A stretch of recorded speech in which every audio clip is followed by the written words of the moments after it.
Hi everyone, welcome to Knowledge is Power. Today, we are diving into an important topic from your Class 11 Economics syllabus. The frequency distribution from the chapter on statistics. This concept is crucial when dealing with large amounts of data and helps to organize and analyze it in a more meaningful way. So, let's break it down in a simple and easy to understand manner. Definition. Frequency distribution एक तरीका है जिसमें हम बड़े data sets को organise करते हैं। इस प्रोसेस में डेटा को अलग अलग कैटेगरीज या इंटरवल्स में डिवाइड किया जाता है और हर कैटेगरी में आने वाले ऑब्जर्वेशंस की नंबर फ्रीक्वेंसी को रिकॉर्ड किया जाता है। ये रॉ डेटा को समराइज करके उसे समझना और एनालाइज करना आसान बनाता है, जो क्लास 11 इकोनॉमिक्स के स्टैटिस्टिक्स पार्ट का एक इंपॉर्टेंट टॉपिक है। फ्रीक्वेंसी डिस्ट्रीब्यूशन के की कंपोनेंट्स। पहला, क्लास इंटरवल्स। डेटा को इंटरवल्स या क्लासेस में ग्रुप किया जाता है।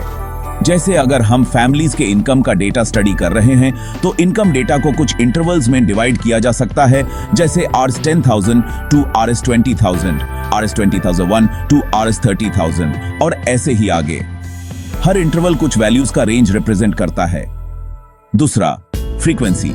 ये ऑब्जर्वेशंस की वो संख्या है जो हर क्लास इंटरवल में आती है। जैसे अगर 5 फैमिलीज का इनकम Rs10,000 से Rs20,000 के बीच है तो उस क्लास इंटरवल की फ्रीक्वेंसी 5 होगी।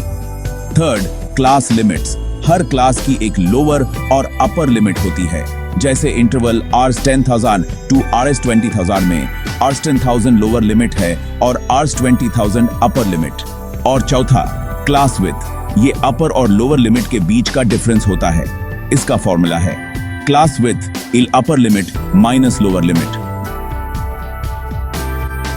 Types of frequency distribution. पहला, डिस्क्रीट फ्रीक्वेंसी डिस्ट्रीब्यूशन। ये तब यूज होता है जब डेटा डिस्क्रीट फॉर्म में हो, जैसे नंबर ऑफ स्टूडेंट्स जो एक पर्टिकुलर ग्रेड में हैं। यहां इंडिविजुअल वैल्यूज के साथ उनकी फ्रीक्वेंसीज लिस्ट होती हैं। Second, continuous frequency distribution.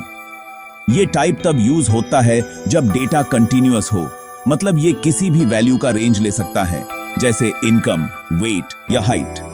Data को इंटरवल्स में ग्रुप किया जाता है और हर इंटरवल की फ्रीक्वेंसी कैलकुलेट की जाती है। फ्रीक्वेंसी डिस्ट्रीब्यूशन टेबल बनाने के स्टेप्स। पहला, डेटा ऑर्गेनाइज करना। सब डेटा पॉइंट्स को लिस्ट करें जो फ्रीक्वेंसी डिस्ट्रीब्यूशन में ऑर्गेनाइज होने हैं। सेकंड, क्लास इंटरवल्स को डिटरमिन करना। डेटा के रेंज को इक्वल क्लास इंटरवल्स में डिवाइड करें। ध्यान रहे कि इंटरवल्स ना तो बहुत वाइड हो और ना ही बहुत नारो।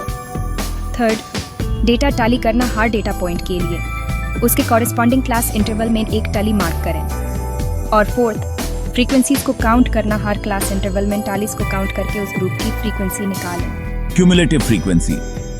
क्यूमुलेटिव फ्रीक्वेंसी एक तरह का रनिंग टोटल होता है जो क्यूमुलेटिव फ्रीक्वेंसीज में दो टाइप्स में होता है। पहला, लेस देन क्यूमुलेटिव फ्रीक्वेंसी। ये टोटल नंबर ऑफ ऑब्जर्वेशंस देता है जो किसी पर्टिकुलर क्लास लिमिट से लेस या इक्वल होते हैं। और दूसरा, मोर देन क्यूमुलेटिव फ्रीक्वेंसी। ये टोटल नंबर ऑफ ऑब्जर्वेशंस देता है जो किसी पर्टिकुलर क्लास लिमिट से ज्यादा होते हैं। क्यूमुलेटिव फ्रीक्वेंसीज काफी यूजफुल होते हैं जब ग्राफ्स प्लॉट करते हैं, जैसे ओजीवे। इकोनॉमिक्स में फ्रीक्वेंसी डिस्ट्रीब्यूशन की importance. Frequency distribution large data sets को सिंप्लीफाई करता है, जो एनालाइज और इंटरप्रेट करना आसान बनाता है। ये इकोनॉमिक डेटा में पैटर्न्स और ट्रेंड्स को हाईलाइट करता है, जैसे income distribution, expenditure trends etcetera.